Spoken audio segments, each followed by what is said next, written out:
യുവതിക്കൊപ്പം ചാടിയ യുവാവിൻ്റെ മൃതദേഹം കണ്ടുകിട്ടി. യുവതി നീന്തി രക്ഷപ്പെട്ടിരുന്നു.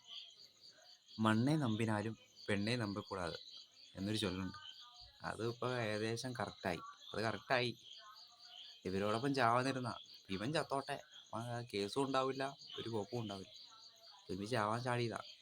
അപ്പോൾ ഇവള് ഒഴിവാക്കാൻ വേണ്ടിയാണ്. അപ്പോൾ ഗ്രീഷ്മേനെ പോലെയൊക്കെയാണ് വിഷം കൊടുത്തു കഴിഞ്ഞ് കഴിഞ്ഞാൽ പിന്നെ കേസ് നൂലാമലകളായി. ഇത് ഉപ്പ് അങ്ങ് ചാടി.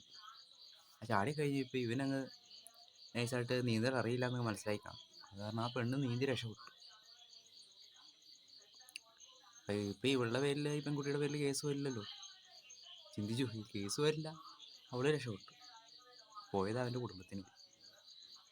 എന്നത്തിൻ്റെ സൂക്കേടാണ് ഈ പ്രേമം എന്നൊക്കെ പറഞ്ഞു കഴിഞ്ഞാൽ വലിയൊരു സംഭവമായിട്ട് അത് തലയിലേറ്റിരിക്കണം.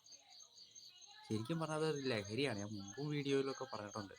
ഏറ്റവും കൂടിയ ലഹരിയാണ് ഈ പ്രണയം എന്ന് പറഞ്ഞത്. എനിക്ക് നിങ്ങളുടെ കുടുംബം ഫസ്റ്റ്, സ്വന്തം നിലനിൽപ്പാണ് ഇപ്പോഴത്തെ കാലത്ത് ഇമ്പോർട്ടൻ്റ്. ആൺകുട്ടിയായാലും പെൺകുട്ടികളായാലും. കൂടെ നിൽക്കണവനെ കൂട്ടുകാരനായാലും പ്രേമിക്കുന്ന കാമുകിയായാലും കാമുകനൊക്കെ ആയിരുന്നാലും ഒരു നാൾ ഇട്ടിട്ട് പോകും. പിന്നെ അവരെ ആശ്രയിച്ചല്ല, അവരെ ഡിപ്പെൻഡ് ചെയ്ത് ജീവിക്കരുത്. നമ്മൾ ഡിപ്പെൻഡ് വേണം ജീവിക്കാൻ.